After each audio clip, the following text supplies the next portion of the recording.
Bismillah. Assalamualaikum warahmatullahi wabarakatuh. Alhamdulillahi rabbil alamin wal aqibatu lil muttaqin wala udwana illa 'alal zalimin. Ashhadu an la ilaha illallah wahdahu la syarika lah waliyus salihin wa khaliqul khalqi ajma'in wa razziquhum wa ma min dabbatin fil ardi illa 'ala Allahi rizquha wa ya'lamu mustaqarraha wa mustawda'aha kullun fi kitabim mubin. Wa asyhadu anna Muhammadan abduhu wa rasuluhu as-sadiqul amin sallallahu alaihi wa ala alihi tayyibin wa azwaji tahirati ummahatil mu'minin wattabi'ina lahum bi ihsan ila yaumiddin. Amma ba'du. Yang saya muliakan dihormati Ketua Forum Komunikasi Sekolah-Sekolah Islam Kepulauan Riau dan seluruh yang hadir, wabil khusus sahabat saya di pondok pesantren dulu. Jadi saya dapat kehormatan pula didampingi oleh beliau pada hari ini. Dan saya juga sengaja mudah-mudahan tuan-tuan dan puan-puan semakin dekat pula dengan beliau nanti. Beliau sebagai sekretaris umum Majelis Ulama Indonesia Batam ya sih. Nah, dan juga sebagai abdi negara di Kementerian Agama Kota Batam. Mudah-mudahan juga menambah kekuatan komunikasi dan silaturahmi di antara kita, sehingga apa yang kita cita-citakan, apa yang kita inginkan, mudah-mudahan juga semakin Allah berikan kemudahan, Allah kokohkan, dan Allah mantapkan. Amin. Ikhwani wa akhwati fillah, terima kasih kepada saudaraku Abu Adam yang subhanallah di saat saya merencanakan berjalan ke Natuna, beliau menghubungi. Sampai-sampai WA-nya saya diamkan sebulan ya Abu Adam. Enggak terbaca gitu. Entah sengaja atau enggak, pokoknya dia maafkan aja lah. Ya. Jadi kemarin saya buka di waktu saya juga merencanakan ke Natuna, dan Natuna itu sebenarnya sudah hampir 2 tahun juga direncanakan. Belum sempat-sempat. Kalau kawan-kawan minta dah lama. Tapi apa boleh buat? Saya ditanya oleh sebagian rekan dosen di UIN Suska, Ustaz nampaknya sibuk sekali katanya. Enggak, saya enggak sibuk. Cuma waktu saya banyak dipakai orang. Itu aja. Jadi enggak sibuk Ustaz. Tapi waktu lebih banyak dipakai orang. Sampai-sampai orang nak berkunjung ke rumah, saya bilang enggak usah ketemu di rumah. Saya di rumah untuk istirahat, untuk keluarga. Itu pun kadang dah tidur mereka baru saya pulang. Nah, tapi ada juga lah kebaikannya. Bisa saya nutup pintu. Ya, karena laki-laki terakhir nutup pintu biasanya kan. Ya, menyelimuti mereka. Nanti pas bangun sebelum subuh saya juga yang bangunkan insyaallah. Jadi oleh sebab itu terima kasih kepada saudaraku Abu Adam yang telah, Masya Allah, pas saya nak ke sini, beliau berkomunikasi, awak nak minta izin lewat, justru di sini yang paling padat. Ya, awak izin lewat kan? Tapi di sini yang paling padan. Ini dari sampai di bandara atau sebelum berangkat kemarin sudah ingin disisipkan lagi kegiatan baru. Dan ada kemungkinan lagi sisipan baru. Ya, subhanallah. Ala kulli hal, bagaimanapun karena memang ini sudah jalan kita. Ya, sudah jalan kita, jalan dakwah ini. Ya, apa boleh buat. Jadi siap tak siap harus siap. Siap tak siap harus siap. Antum juga kalau enggak, antum sebenarnya ada kegiatan juga hari ini. Ya, cuman karena ada kegiatan ini antum harus siap juga. Nah, karena sudah siap di ruangan ini, harus siap juga mendengar. Baiklah, ikhwani akhwati fillah. Sekali lagi kita bersyukur pada Allah SWT atas nikmat ini. Andainya pertemuan ini tidak menghasilkan kecuali hanya sebuah pertemuan antara kau dan aku, ya kita bersama. Nah, antara kita saling memberikan sedekah, senyum, karena senyum itu adalah sedekah. Semakin banyak tersenyum, semakin banyak sedekah. Itu sudah cukup kebaikannya. Apalagi kalau ada hal-hal yang mungkin bagi saya mungkin belum saya manfaatkan, tapi pas sampai ke tangan antum, Masya Allah luar biasa termanfaatkan. Karena ilmu itu ibarat kata para ulama, kalau tunggu dulu kita baru boleh menyampaikan, kalau sudah mengamalkan semuanya, mungkin tak seberapa ilmu yang bisa kita sampaikan. Imam Al-Hasan Al-Basri rahimahullah pernah diminta oleh jemaahnya di saat beliau imam wa khatib Jami' Al-Basrah, Al-Jami' Al-Kabir, untuk memerdekakan, untuk khutbah tentang keutamaan memerdekakan hamba sahaya. Diminta pekan ini, dia bilang insya Allah. Ditunggu temanya tidak juga tentang itu. Pekan depan diminta lagi, insya Allah akan saya sampaikan. Tapi tidak juga disampaikan. Sampai 3 kali 4 Jumat. Berarti 12 Jumat baru beliau menyampaikan. Yang tadi minta, kenapa lambat Syekh? Ya ibarat nasi dah basi pula, semangat dah rendah pula. Apa kata beliau? Di saat antum meminta saya untuk menyampaikan khutbah tentang itu, saya belum merasakan nikmat memerdekakan hamba itu. Akhirnya saya bertekad untuk berusaha, punya kemampuan untuk mendapatkan hamba sahaya dan memerdekakan. Ya, selama 3 bulan itu beliau menabung, berusaha sehingga bisa membeli hamba sahaya dan langsung dimerdekakan. Di saat itu beliau merasa percaya diri penuh menyampaikan. Kalau tunggu seperti ini semuanya, ya kalau saya nanti bicara tentang dakwah ke pedalaman, awak sekarang sudah terikat di perkotaan. Iya kan? Walaupun tidak PNS tuh ya, cuman untuk izin keluar nih kan terpaksa. Abdi negara namanya. Kadang-kadang kawan-kawan saking aponya sholat pun terlambat gara-gara abdi negara, bukan Abdullah lagi gitu. Apa terlambat sholat boyan? Awak kan abdi negara, bukan Abdullah. Allah musta'an. Dia kadang-kadang abdi negara, kadang-kadang lupa sholat jadi Abdullah. Oleh itu, saya akan mencoba pada kesempatan ini materi tadi diminta bahwa ini adalah lembaga pendidikan ya, dan juga dakwah sekaligus. Dan saya terbawa pula not ini karena ini kemana-mana saya bawa. Saya pernah juga ke Bekasi di Al-Bina.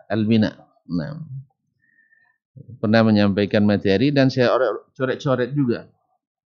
Nah, saya coba insyaallah saya sampaikan kembali di sini. Tidak apa-apa punya orang juga. Hah? Kalau tidak saya ganti dengan yang lain, tidak ada masalah. Masih ada coretan lain. Nah, tidak apa-apa. Oke. Pasti itu seperti kata Ar-Rabi' bin Sulaiman Al-Muradi.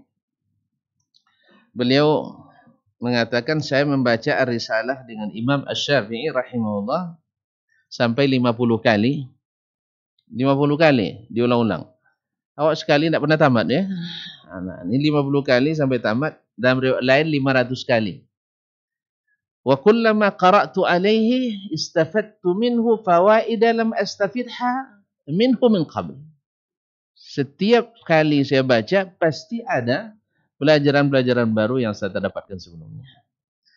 Setidaknya tonton kan belum juga tidak mendengar waktu itu kan. Insyaallah. Kalau mendengar tidak masalah. Yang sudah pernah dengar, oh betul, mengingatkan kembali. Lancar kaji karena diulangi, pasal jalan karena dilalui. Insyaallah. Baiklah ikhwani fillah. Waktu itu saya memberi tema kajian itu dengan menjadikan lembaga pendidikan sebagai lingkungan yang menyenangkan. Bagaimana lembaga pendidikan ini menjadi lingkungan yang menyenangkan.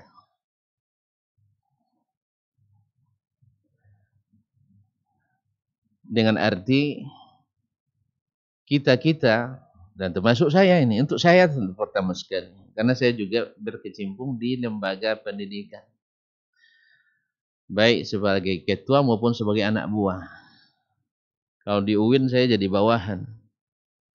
Kalau di yayasan jadi atasan. Gitulah kita semuanya. Kadang jadi atasan, kadang jadi bawahan. Jadi jangan rendah ketika jadi bawahan. Jangan pula pongah ketika jadi atasan. Antum di sini atasan, di sana bawahan. Dan kita semuanya bawahan. Karena kita hamba yang maha di atas.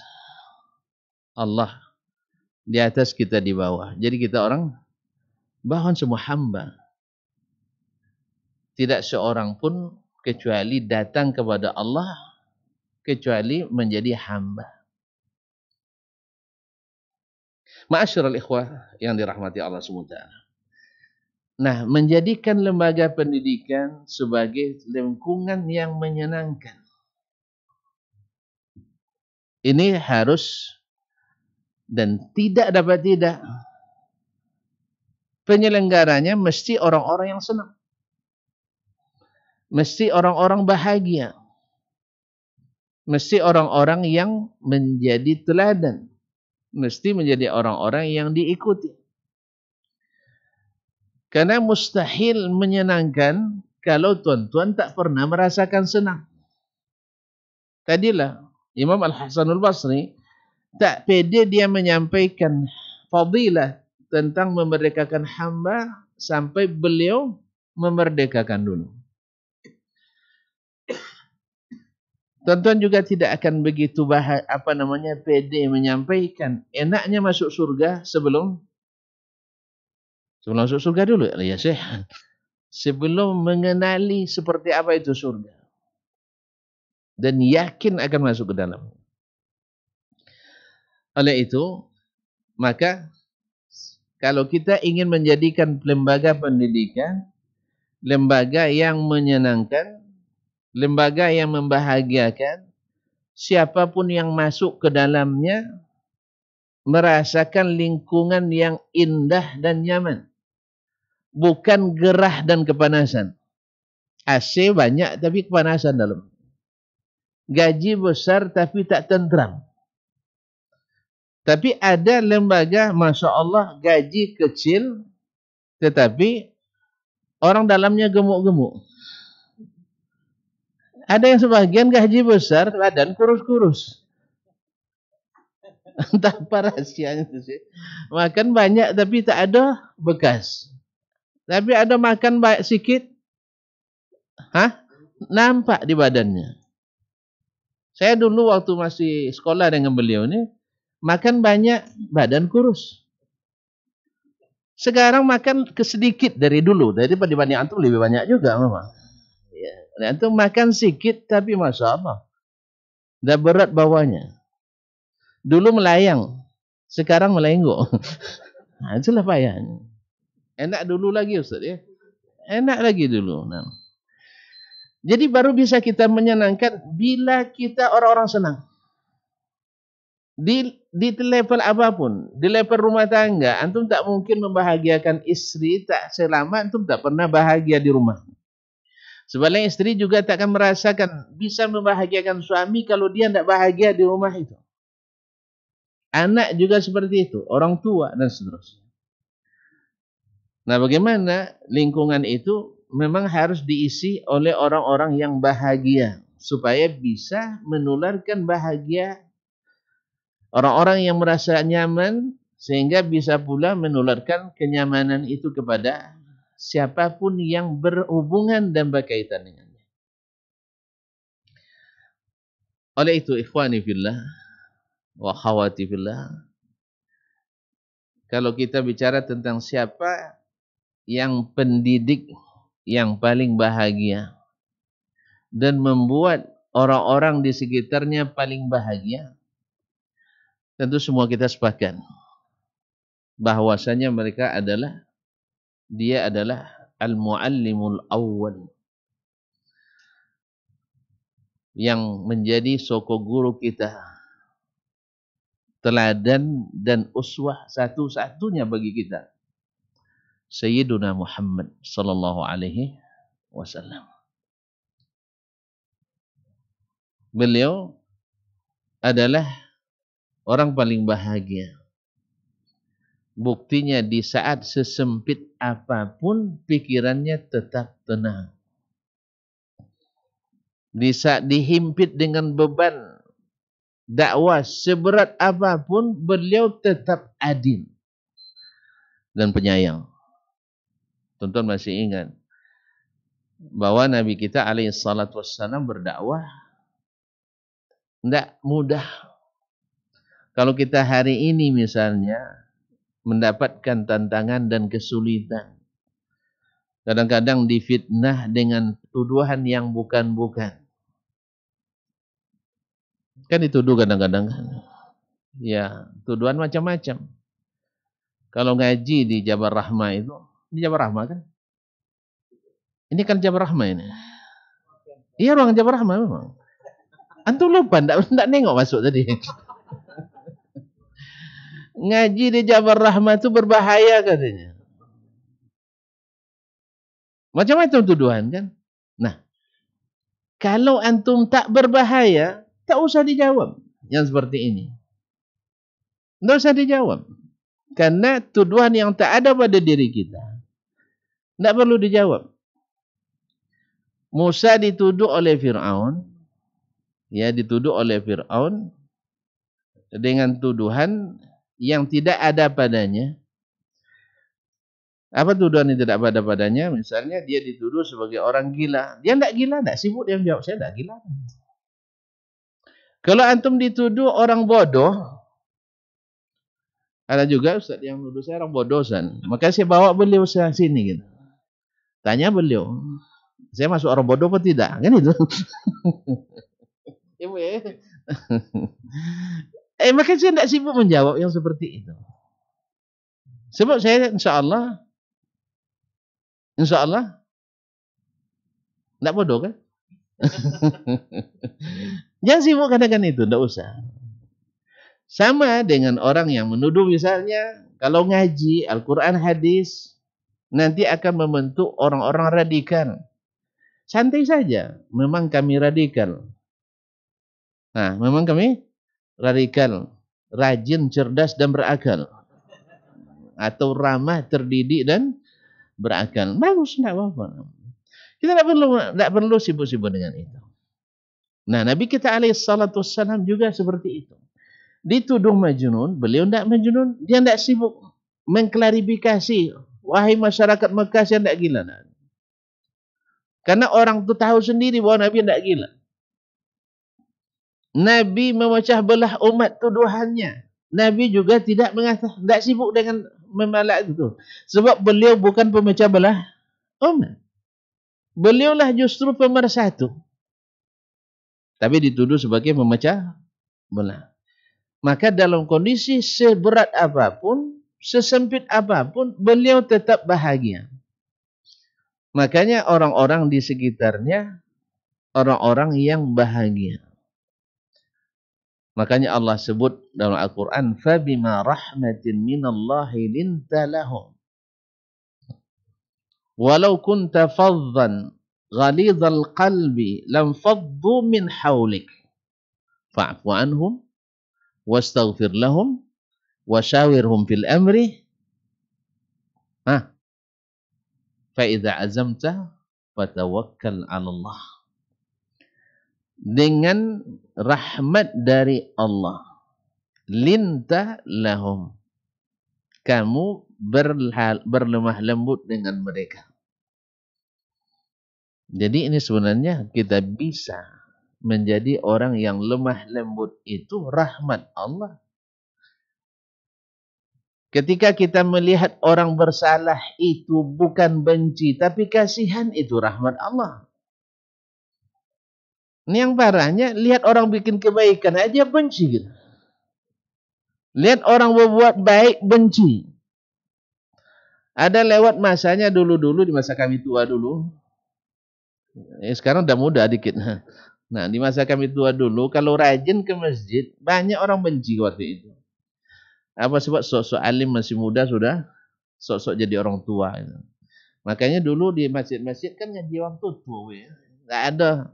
Kalau ngaji remaja tuh jarangnya. Adapun nanti harus dicari ustaz nggak seperti Ustaz Asman. Ustaz Asman ngaji banyak ayat, banyak hadis katanya. Kalau bisa nggak pakai ayat, nggak pakai hadis. Gitu penceramah hebat waktu kami dulu. Nah, tapi sekarang dah payah, kita harus sebut pun hadis, tanya pula sahih apa enggak katanya. Dah sebut sahih katanya, siapa yang sahih kan katanya. Awak enggak hafal semua katanya. Kalaupun dah sebutkan siapa yang mensahihkan, dia tanya ada enggak ulama lain yang mendhaifkan. Dah kita bilang enggak ada misalnya. Siapa yang memahami seperti pahaman ustaz itu? Ustaz mujtahid atau tidak? Ini paksa pula kita jadi mujtahid dulu, baru bisa bicara. Tapi alhamdulillah, dengan demikian kita terdorong terus untuk selalu belajar. Dan alhamdulillah sampai sekarang saya masih belajar. Ini datang ke tempat antum ini saya dalam rangka belajar berdakwah. Ya, belajar menghadapi orang Batam. Nah, ma'asyiral ikhwati wal akhwat dirahmati Allah. Nah, itu rahmat. Fabima rahmati minallahi linta lahum walau kunta faddan ghalidhal qalbi lam faddu min hawlik. Andainya kamu faddan itu adalah orang yang keras. Ghalizal qalbi, maksudnya kasar, akhlaknya kasar. Gimana orang kasar itu, ikhwan? Saya buat dua contoh dari yang pernah saya alami dengan guru saya. Tapi tentu tidak usah cari siapa orangnya. Ya, jangan cari-cari nanti ya. Enggak. Ini guru saya kalau nyuruh Dasman, tolong belikan dengan kawan-kawan semen. Tahu semen? Tidak tahu ya? Batu? Tidak tahu juga. Batu ampar. Nah, beli batu atau semen 5 sak. Tuan tidak pernah tengok semennya. Kecuali dia jadi kayak gini aja. 5 kampi. Tidak tahu juga ya. Tahu ya? Macam tidak tahu aja. Baik. Jadi ini uangnya, ini ongkos transportasinya, ini uang makannya. Makan dulu sebelum biar bertenaga. Jelas? Pas kita beli, kita makan dulu Ustaz ya. Selesai makan baru angkat. Kan itu akan lambat sampainya. Nah, maknanya kalau antum sudah sampai meja makan lambat selesainya. Rencana sejam jadi 2 jam setengah. Kalau meja makan. Kalau meja kuliah yang cepat selesainya. Gimana? Ada pertanyaan? Diam semua. Kalau gitu kita pulang aja. Alhamdulillah pulang. Tapi kalau meja makan enggak lama. Itu lambat. Dia tak apa-apa. Ya, selesai kerja. Yang satu lain lagi. Yang satu suruh beli ini, awak tertegak situ. Mana duit? Pakai tidur kamu dulu katanya. Disuruh pakai duit kita dulu. Jangankan ongkos, uang makan, terlambat pun kena marah. Antum suka yang mana? Hah? Suka yang pertama kan? Sama, saya juga. Semua kita suka yang pertama. Makanya kalau yang pertama nyuruh, belum disuruh kita sudah dekat-dekat. Untung-untung disuruh. Nah, ini tipe yang pertama, ini tipe ayah saya. Tapi jangan harap pula saya seperti itu. Belum tentu. Ya harus coba dulu. Ada yang mau jadi anak buah saya, pindah ke Bangkinang. Nah, tipe ayah saya, bukan saya bilang, tipe ayah saya, sebenarnya tidak ria. Nah, ayah saya begitu. Nah, yang kedua, jangan bilang pula, jangan-jangan tipe maknya pula. Enggak, bukan. Kan saya bilang tadi dua-duanya guru saya. Jadi pasti kita akan senang dengan yang pertama. Terlambat pun tak ada marah. Kenapa? Marah itu, ikhwani billah, kalau tak perlu tak usah marah. Karena kata Imam Ahmad rahimahullah, tis'atu a'syaril adabi fit taghadhi. 9/10 dari adab yang mulia itu ada pada at-taghadhi. At-taghadhi itu kesalahan yang berlaku tapi tidak menimbulkan mudarat. Kan ada kesalahan tapi tidak mendatangkan mudarat. Apa contohnya? Ya, misalnya kita nak beli barang tadi. Rencana beli hari Ahad. Terus harus ada persetujuan direktur. Tiba-tiba dia beli karena murah hari itu dari biasa, belinya hari Jumat. Pakai duit dia dulu. Karena duluan beli dengan harga lebih murah, kerja selesai, duit tak habis, kena marah pula. Ini kan kesalahan, betul, salah. Karena tidak sesuai dengan kesepakatan. Tapi kesalahan ini, yang seperti ini, diamkan aja. Kalau perlu apresiasi. Ya, awalnya kalau beli tadi di hari biasa 70.000 satu sak, karena dia beli lebih awal dapat 55 misalnya. Karena dia langsung ke tangan kedua misalnya. Jangan gara-gara administrasi tadi kita perpanjang masalah. Contoh konkret. Nah, inilah contoh konkret. Tapi tahu saya takut bergunjing pula. Ada di sebuah lembaga, ya ketika itu akan berkunjung raja. Raja akan berkunjung. Ini kisah nyata. Saya terima dari orangnya langsung. Ini bukan fiksi ya. Dan sanadnya ahli gitu. Riwayat Dasman Yahya Ma'ali. Sanadnya ahli. Langsung dari korbannya saya yang mari. Raja akan datang. Nah, sebelum raja datang karena dia akan keliling, ada waktu untuk pihak lembaga ini untuk berdialog langsung dengan beliau. Ya, ada usulan dari seorang pejabat tinggi bahwa ini pembangunan kita ini sudah 20 tahun, marketnya selesai. Ya, market nama itu. Iya, set plan-nya. Tidak beranja-anja, tidak pernah diansur membangunnya. Sebuah kota pendidikan. Nah, kini kesempatan biasanya raja kalau pas baru dibaiat, dia duitnya masih pemurah tentu, supaya ya namanya tebar pesona lah. Ya supaya menarik loyalitas rakyat. Nah, bagaimana kalau kita usulkan? Nah, pimpinan rapat waktu itu tidak setuju. Apa sebab? Pemerintah itu punya skala-skala yang sudah tersusun rapi. Mana yang prioritas, mana yang belum prioritas. Biarkan aja, kalau dianggapnya kita nih prioritas, pasti diprioritaskannya. Kalau tidak, tunggu sajalah. Istilahnya jangan reaktif, jangan aktif tapi Yang proaktif tapi pasif aja.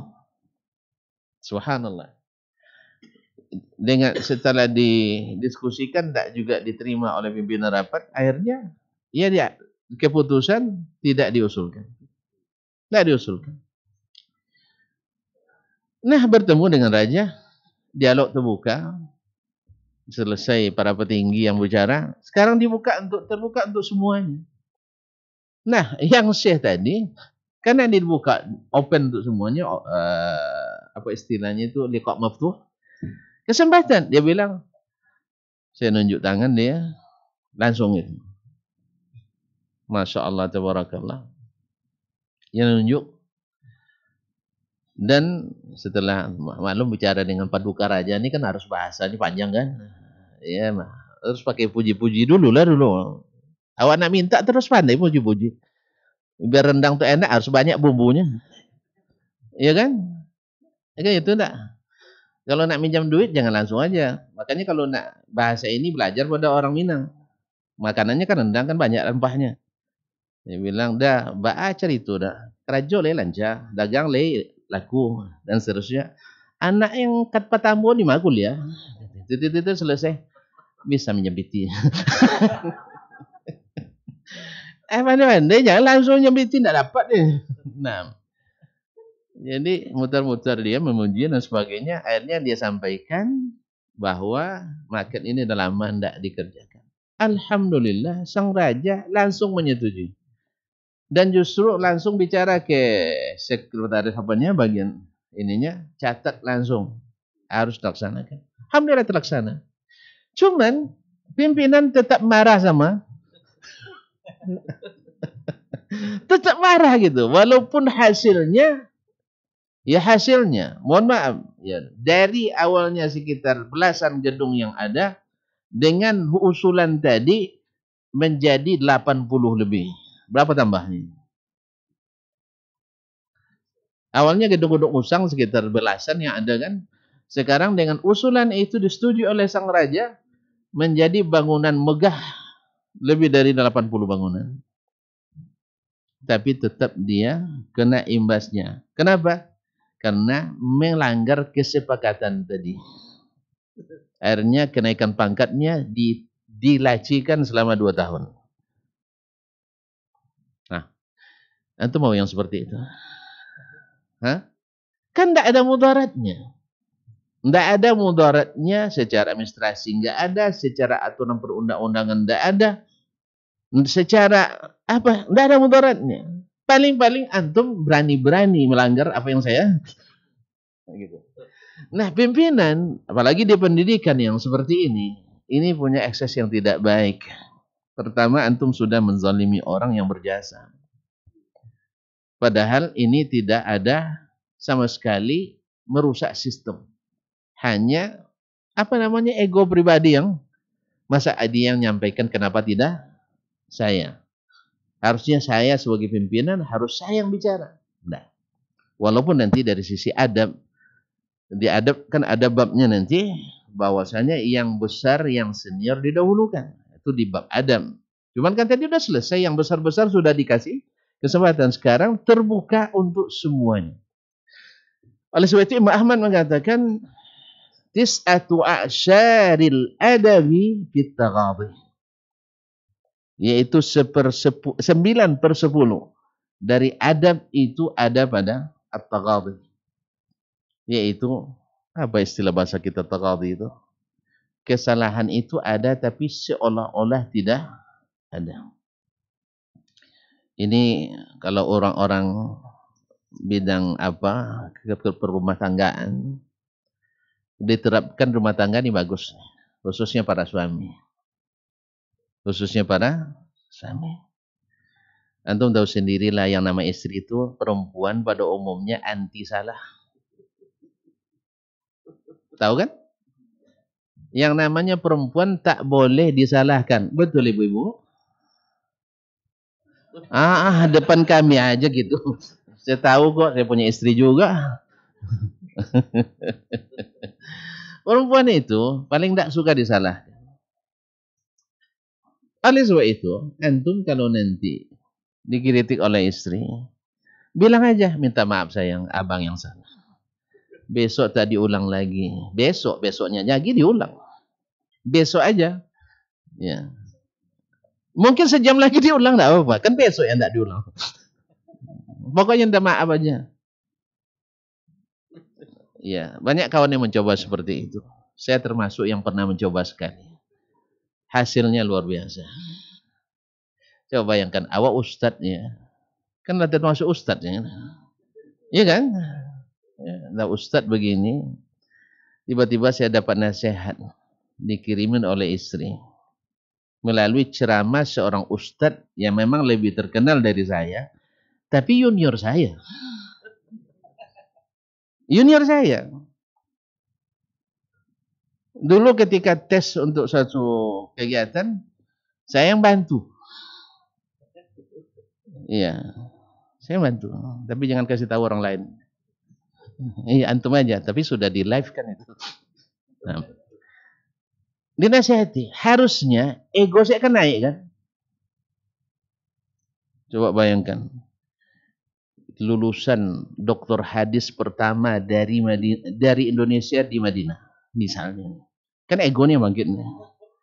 Dinasihati oleh orang yang tamat fakultas perikanan. Bidang agama. Gimana kira-kira? Tapi enggak.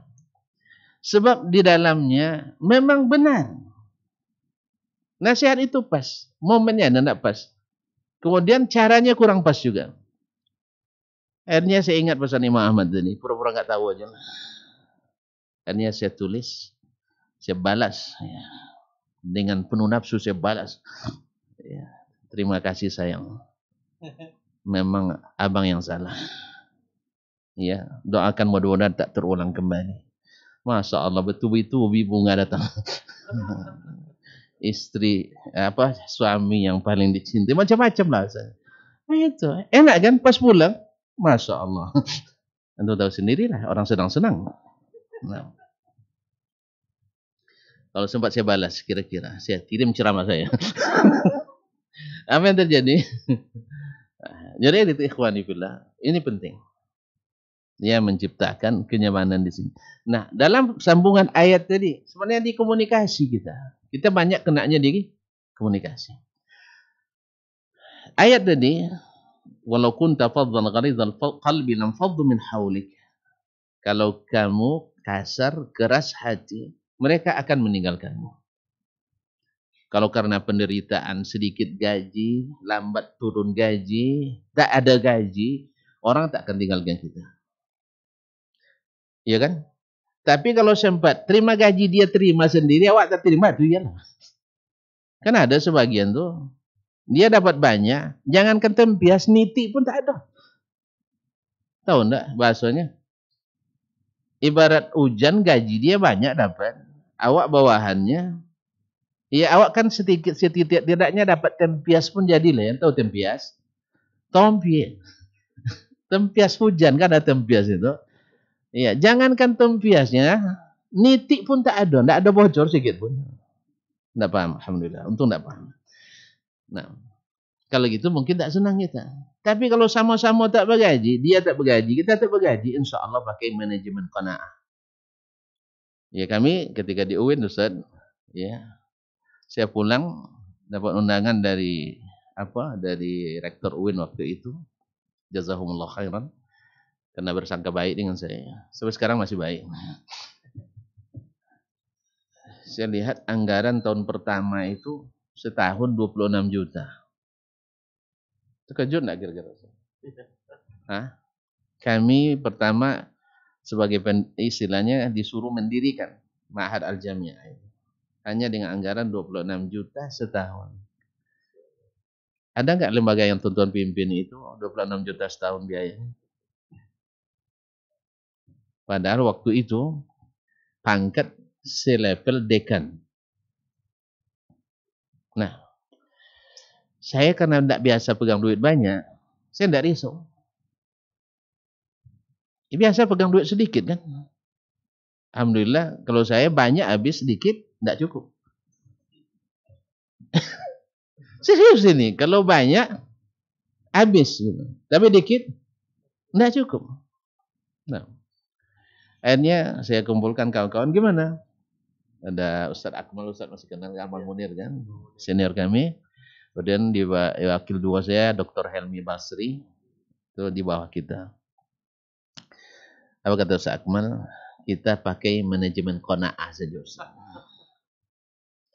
Berapa ada itu kita nikmati, yang tidak ada sama-sama dicari. Alhamdulillah dengan izin Allah sempat juga kami 5 tahun di lembaga itu. Akhirnya dari anggaran hanya 26 juta, terakhir kemarin kami tinggalkan yang anggaran 1,3 miliar. Iya. Mana yang banyak? 26 juta semua 3. Kalau antum, kalau 26 mau enggak saya suruh jadi ketua? Enggak ya.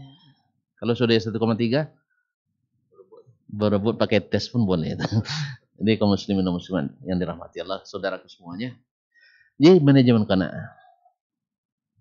Nabi SAW dalam kesempitan tak pernah tinggalkan oleh sahabat.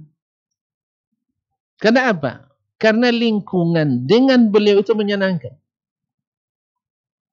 Karena apa? Fabima rahmatin minallahi lintalahum. Nah, gimana metode Nabi SAW dalam membina para sahabatnya ketika akan memutuskan sesuatu yang harus diputuskan? Maka Allah bimbing dia dengan fa'fu anhum. Maafkan mereka. Karena nanti di ujungnya ada musyawarah. Jadi sebelum rapat itu, ikhwani fillah, ini ketika kami di pelatihan manajemen, saya memang suka ikut apapun, ya, apapun. Kursus montir ikut juga saya. Nilai tinggi, excellent. Iya, 98 nilainya. Cuman jangan suruh saya dimontir enggak. Itu enggak, itu teoritis. Untuk masang-masang listrik ikut juga saya. Di Madinah itu kursusnya. Proses mau komunikasi, ilmu administrasi, ilmu pembuat laporan pendidikan di yayasan, dakwah, kemudian ilmu manajemen. Nah, semuanya saya ikuti. Jadi antum kalau ada ikut aja. Karena kaedahnya kalaupun tidak bermanfaat, insyaallah tidak bermudarat. Walaupun tidak bermanfaat, tapi tidak bermudarat. Tapi kalau jelas mudarat, jangan ikut. Itu kaedahnya. Jadi walaupun belum bermanfaat sekarang, tapi tidak bermudarat, ikuti saja. Saya ikuti. Jadi ada istilahnya tahiyatul ajwa atau tanqiyatul ajwa qabla al-ijtima'at. Yaitu menetralisir keadaan cuaca sebelum pertemuan dan permufakatan. Yang pertama harus dari kita fa'fu anhu. Setelah tadi fabima rahmatin minallahi di antara itu udah berjalan ya. Nah, sebelum kita akan melakukan pertemuan harus maafkan mereka. Antum sebagai pimpinan, sebagai anggota masuk ruang rapat itu tidak ada sesuatu dendam pada saudara. Fa'fu anhum. Maafkan mereka. Sehingga hati itu benar-benar bersih untuk membawa suatu keputusan. Ini kadang-kadang kan kita enggak. Rapat hanya sekedar sosialisasi. Ini rapat namanya. Tapi pembacaan keputusan. Yang pertama ini, Anda harus setuju. Kalau tidak setuju, out.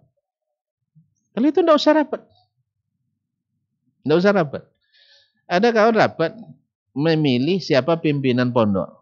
Tapi sebelum itu saya dituliskan pimpinan pondok dia. Sudah dipasang. Itu apa rapat lagi Ustaz? Iya, pimpinan pondok belum ada. Nah, sekarang hari ini rapat untuk pimpinan pondok.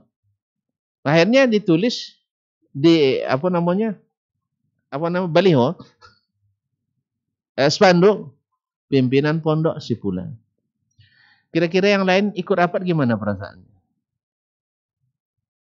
Kita hanya sebagai untuk tanda tangan legitimasi. Nah, jadi sebelum masuk fa'fu anhum, maafkan mereka. Tidak ada dalam hati kita ghil terhadap saudara kita. Yang kedua, wastaghfir lahum. Bukan hanya dosanya kepada kita, kesalahan pada kita, tetapi juga kesalahannya kepada Allah. Karena orang yang berdosa juga qalilut taufiq, tak diberikan taufik. Adimut taufiq. Oleh sebab itu mohonkan ampunan kepada Allah untuknya. Setelah itu baru wasyawirhum fil amri. Setelah hilangkan perasaan-perasaan itu, maka bermusyawarahlah dengan mereka dalam memutuskan suatu perkara. Kalau begini keadaannya, insya Allah keputusan kita, keputusan yang benar-benar dari hati yang bersih. Tidak ditekan oleh unsur-unsur kepentingan. Ini di zaman sekarang ini subhanallah fitnah luar biasa ikhwah.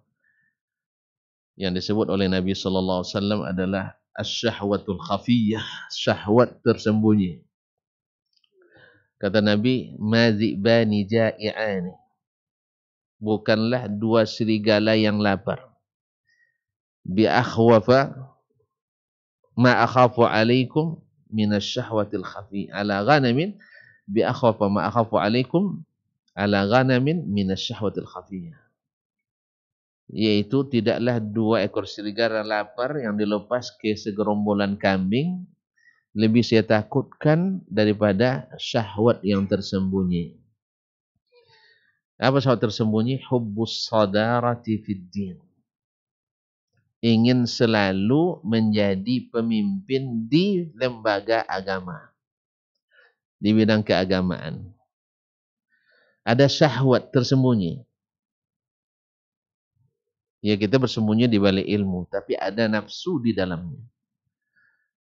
Kalau dulu tersembunyi, sekarang hampir terbuka, banyak kita lihat. Karena media itu ada juga tidak bagusnya. Jadi apa-apa yang seharusnya tidak kita ketahui, kita ketahui jadinya. Dia pertarungan yang luar biasa, lebih dahsyat lagi dari partai-partai politik kadang. Nah, lebih dahsyat dari partai politik. Ini berbahaya, akhwan. Sampai-sampai, na'udzubillah, adik-beradik pun kadang berantem gara-gara ingin memimpin yayasan yang diwariskan oleh orang tuanya. Subhanallah. Ya subhanallah. Ini adalah syahwat al-khafiyah yang tersembunyi. Makanya kalau selalu yang kami tekankan ke kawan-kawan ketika ada orang yang minta tolong kadang untuk menghidupkan yayasan yang mati, tidak mau, hidup segan. Apa namanya? Hidup tak mau, mati segan. Dionggak mati sogan. Nah, itu bahasa yang pasti kan. Dionggak mati sogan. Enggan hidup, mati pun tak mau. Ya. Macam hidup tapi tak berjalan. Banyak yang minta tolong. Lalu saya sampaikan ke kawan-kawan. Tuan-tuan, kalau siap sebagai pendorong mobil mogok, ada mobil tidak hidup kita dorong. Kadang-kadang orang tu tidak sempat terima kasih sama kita, paling lambaikan tangan. Iya kan? Ada. Saya bilang kalau tuan-tuan siap sebagai pendorong mobil mogok, kita lakukan. Tapi kalau berniat memiliki, jangan. Kalau niat memiliki, ada lagi yang datang ke saya, Ustaz, minta Ustaz jadi pembina. Saya bilang, Bapak masih ingin enggak anak keturunan punya andil dalam lembaga ini? Kalau bisa iya Ustaz, kalau gitu saran saya, pembina semuanya dari keluarga. Karena pembina itu pemilik. Tapi kalau seandainya bukan untuk keluarga, karena wakaf untuk keluarga kan boleh. Maka kalau memang niatnya untuk bersama, untuk umat, maka ayo silakan. Seolah-olah bapak tidak pernah punya tanah ini, tak pernah punya bangunan ini. Bapak pembina, saya pembina, yang lain pembina. Tapi tidak ada untuk keluarga. Artinya anak bapak, anak saya, anak masuk lembaga ini sama posisinya. Harus melalui kriteria dan telah ditentukan bersama. Tapi kalau tidak, saya siap membantu dengan pikiran, dengan tenaga yang saya miliki, tapi bapak pembina. Terus terang. Saya pun begitu, kalau tidak siap untuk tidak memiliki, saya tidak ikut. Tapi kalau saya siap, saya ikuti. Ma'asyiral ikhwan yang dirahmati Allah. Kembali ke yang tadi. Nah, bahwasanya keputusan diambil dengan hati yang bersih, tidak ada hal-hal yang kepentingan-kepentingan yang mendalamnya. Nah, kenapa itu bisa terjadi? Yang seperti dilakukan oleh Nabi SAW. Pertama, ikhwan, harus kita tentukan apa misi, apa visi dan misi pendidikan kita. Apa visi dan misi dakwah kita. Kalau secara singkat saya katakan, visi dakwah kita, visi pendidikan kita adalah ingin kembali ke tanah air asli kita. Itu ingin masuk surga. Kita aslinya penduduk surga. Iya, enggak? Datu antum kan adalah orang surga nih. Itu Adam. Iya kan? Nah, dan kita ke dunia ini kata Allah, walakum fiha mustaqarrun wa mata'un ilahin. Hanya sementara tinggal dunia ini. Dan Allah juga menyebut bumilah tempat kita tinggal. Mars tak masuk lah.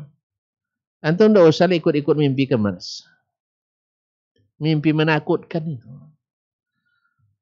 Tahu tidak antum berapa biayanya kalau antum nak tinggal di Mars? Awak Batam aja yang taraf hidup tinggi begini dan loyo kita dibuat. Ya kan Batam kan tinggi kan? Ya bergaji 5 juta di Batam sama dengan 3 juta di Pekanbaru gitu Ustaz ya. Makanya saya tidak mau tinggal di Batam.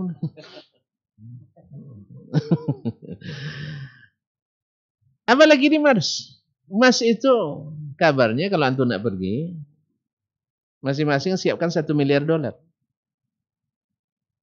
Satu orang. APBD Kepulauan Riau ini berapa?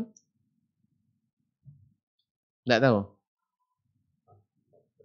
4 triliun. Berarti kalau $1 miliar, 14 triliun lebih. Berapa provinsi untuk satu orang tuh?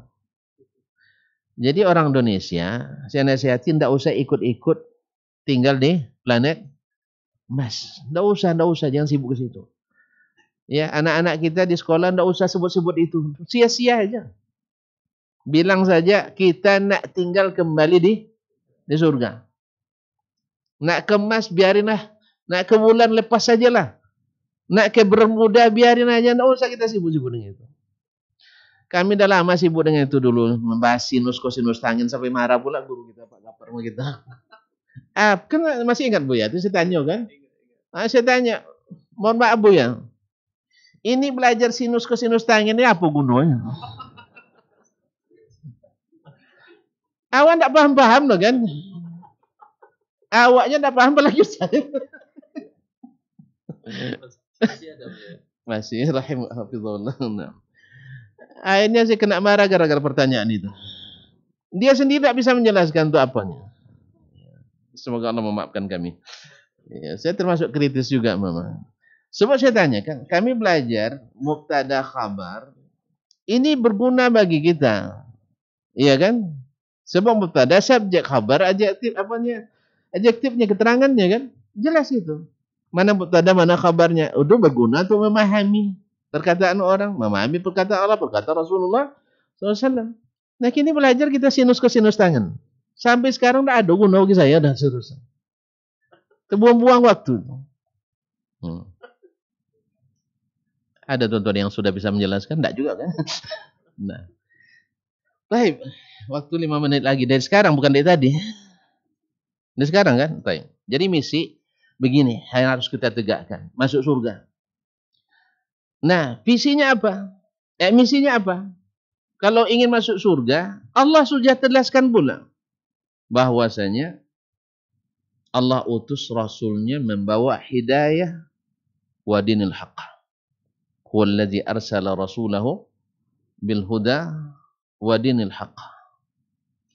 Liyuzhirahu ala dini kulli. Supaya dia, Allah lah yang telah mengutus Rasulnya dengan al-huda wa dinil haqq. Dan agama yang hak. Ibnu Abbas menafsirkan al-huda itu adalah al-ilmun nafi'. Ilmu yang bermanfaat. Wa dinul haq al-amalus salih. Maka Nabi SAW diutus membawa kedua ini. Ilmu dan amal. Nah, siapa yang ingin mencapai visi masuk surga, jalannya ilmu dan amal. Ilmu saja tidak berguna. Amal tanpa ilmu tidak juga masuk. Harus berilmu dan beramal. Harus ilmu dan amal. Kalau ilmu itu banyak, tapi tak diamalkan, orang tua-tua kita dulu bilang seperti pohon tak berbuah. Saya mencontohkan, antum punya sawit 5 batang.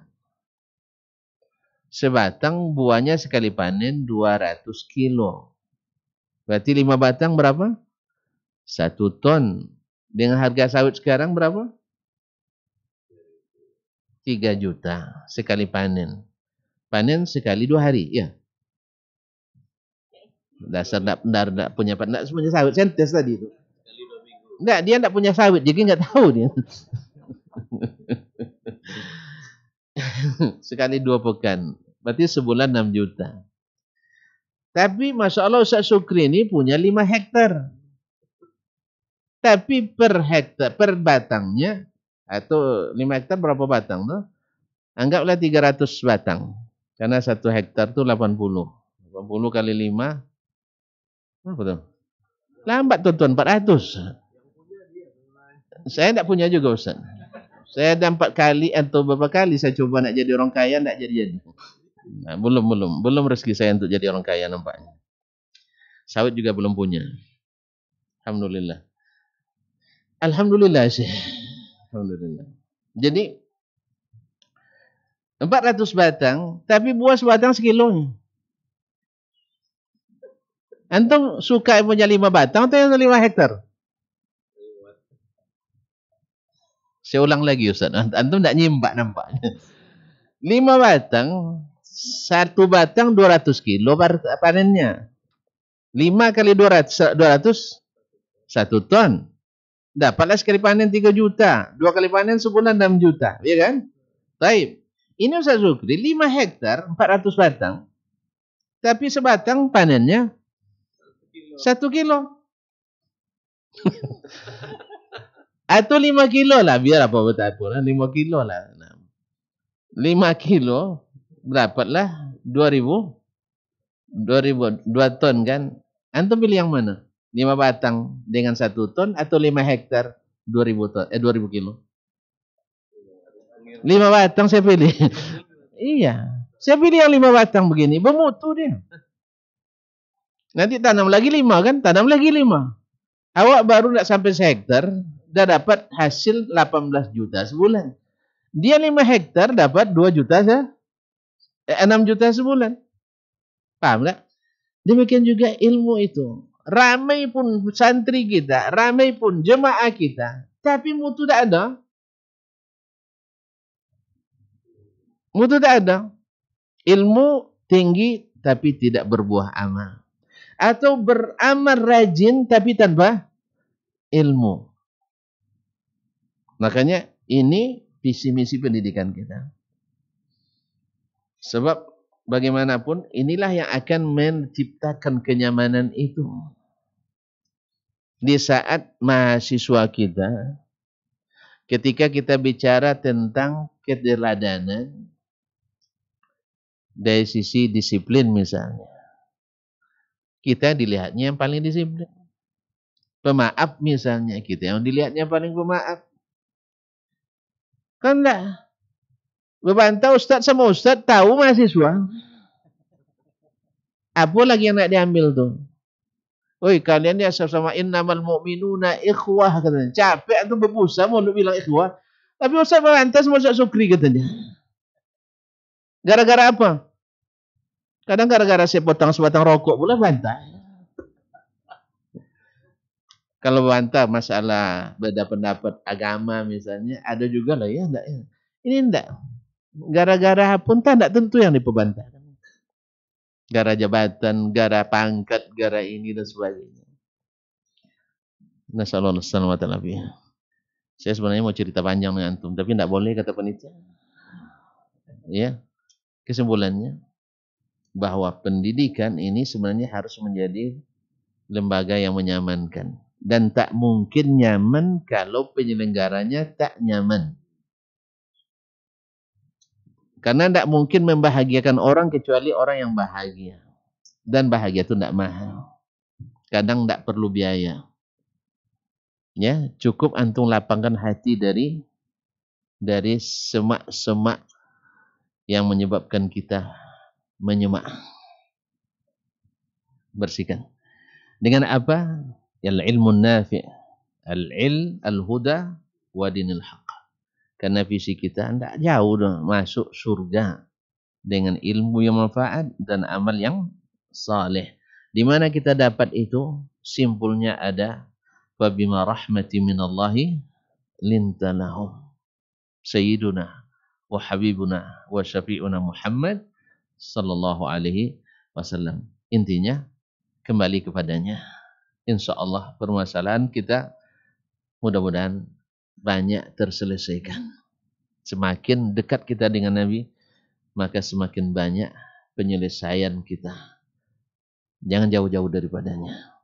Dan tekan nafsu dan keinginan kita, baik individu, golongan, dan sebagainya. Wallahu ta'ala alam. Terima kasih dan mohon maaf. Ya, terima kasih juga atas kehadiran. Ya, dan mudah-mudahan jadi semangat bagi kita ndak ya. Wallahu ta'ala alam wa sallallahu ala nabiyina Muhammadin wa sallam.